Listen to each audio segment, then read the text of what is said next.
Two persons shot in Manly Meadows, one fatally. Hi again and welcome. This is Links 007 TV News Report. We'll have this plus more to come in this newscast. We'll be right back. Welcome to Links 007 TV News Report, providing you with the best in local and international news updates. This is a place where you can get the most reliable and informative news information. Links 007 TV News Report. Welcome back and thanks for joining us. This is Links 007 TV News Report. The police are investigating a crime scene in Manly Meadows, Central Kingston, where a man and a woman, a shopkeeper, were reportedly shot earlier today. The man died on the spot. The injured woman was rushed to hospital. The police have cordoned off the area and are processing the scene. We'll chat this story and provide you with more information to come on this in a later newscast. Continuing the news. Detectives handheld metal detectors to be replaced in school. The Ministry of Education and Youth is in the process of implementing a program to replace detective handheld metal detectors in school. Portfolio Minister Favour Williams made the announcement during a contribution to the 2022-2023 sectoral debate in the House of Representatives on April the 12th. The announcement came in the wake of an audit conducted by the Ministry of Handheld Metal Detectors that were provided to high schools. Mrs. Williams said that a similar audit is being done for 27 high schools that were provided with walk-through metal detectors. Another 9 were being installed in selected schools. Aided by the use of technological devices, Mrs. Williams said that schools resume searches of students on entry and randomly throughout the day. We have given schools safety and security policy document, and we expect the schools will abide by the procedures, especially as they relate to searches. The policy document describes what is a search and under condition you have searches, she said. She further informed that some schools will be getting closed-circuit television surveillance system to improve the safety and security on the school compound. Meanwhile, the ministry is also working closely with its partners to improve safety and security within the nation's schools. These include the Community and Safety Security Branch of the Jamaica Constabulary Force, not only to support schools but to conduct searches, but also to improve the visibility of police in targeted spaces after school and at transport centers. In addition, the Ministry of Education is working with the Ministry of National Security to provide case management services to students, particularly those attending located schools in serving zones of special operation.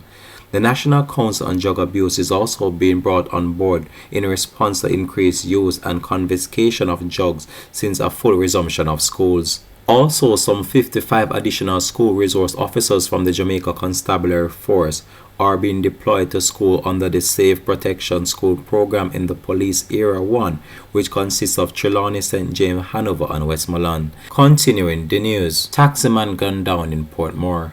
The police are now investigating the shooting of a taxi operator at the intersection of Colburn Boulevard and Passage Fort Drive in Portmore, St. Catherine.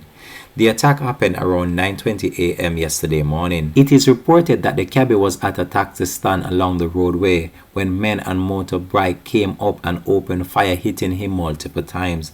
The driver was hit and the attackers escaped. The area has since been cordoned off by the police as they carry out the investigation. Continuing the news. Police probing robbery, rape and double murder in St. Elizabeth. The police are on the hunt for a group of men who robbed a bar, raped a bartender and killed 2 men in Malvern, St. Elizabeth yesterday morning. The deceased have been identified as 36-year-old Michael James of Mount Pleasant in Malvern, St. Elizabeth, and a man known only as Courtney of Santa Cruz, both in St. Elizabeth. The police report that at around 3:20 a.m., 5 armed men broke into the bar and robbed the establishment of an undetermined sum of cash. The gunman also removed 3 poker boxes from the wall and stole cigarette, musical equipment, and a quantity of top-shelf liquor. They then went to a room at the rear of the establishment where they sexually assaulted the bartender before escaping into nearby bushes. An alarm was raised and the community members carried out a search for the gunmen, during which their getaway driver was apprehended.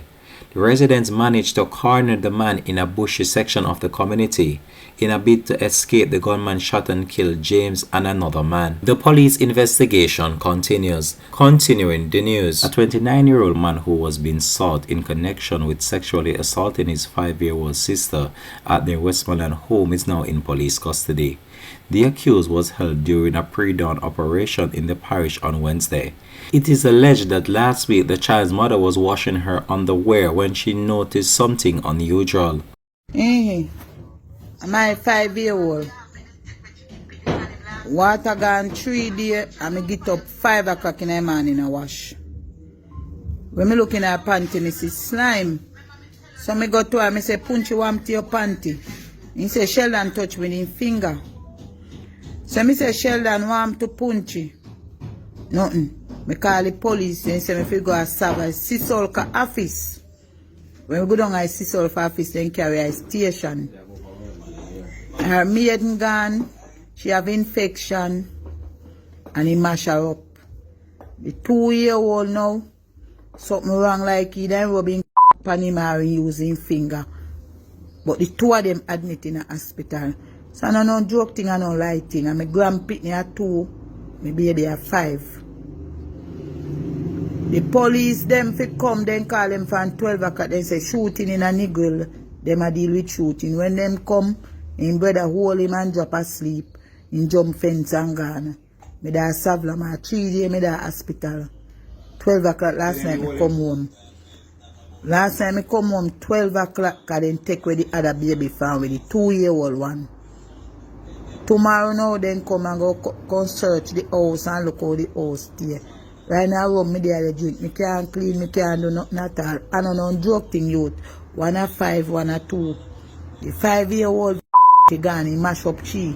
He get all infection. The 2-year-old, we don't know what go happen if government, what go really happen. No joke thing. The child was subsequently taken to the hospital for examination. The police were subsequently called in to commence their probe. A search was launched for the 29-year-old man who was held early Wednesday morning. The Center for Investigation of Sexual Offences and Child Abuse is probing the incident. Continuing the news, a Jamaican man who was being sought in relation to a murder of a man in Nashville, United States, was arrested on Sunday while trying to flee the country on a flight out of Fort Lauderdale back to Jamaica. Brandon Swaby, age 20, was attempting to fly home to Jamaica, according to a release from the Metropolitan Nashville Police Department on Sunday. A Nashville arrest warrant has since been issued charging Swaby with criminal homicide in relation to last Tuesday's murder of 22-year-old Christopher Brandon McCabe on the Nelson Pike near the Nashville International Airport. The police in Nashville report that McCabe made an arrangement through Facebook Marketplace on Monday, April the 4th to trade his BMW sedan for Swaby's Dodge Charger. The following evening, the BMW, which was driven by McCabe, broke down on Dan Nelson Pike, resulted in the man continuing the journey by driving a relative's SUV motorcar. A dispute further ensued between both men, during which McCabe was fatally shot inside his SUV.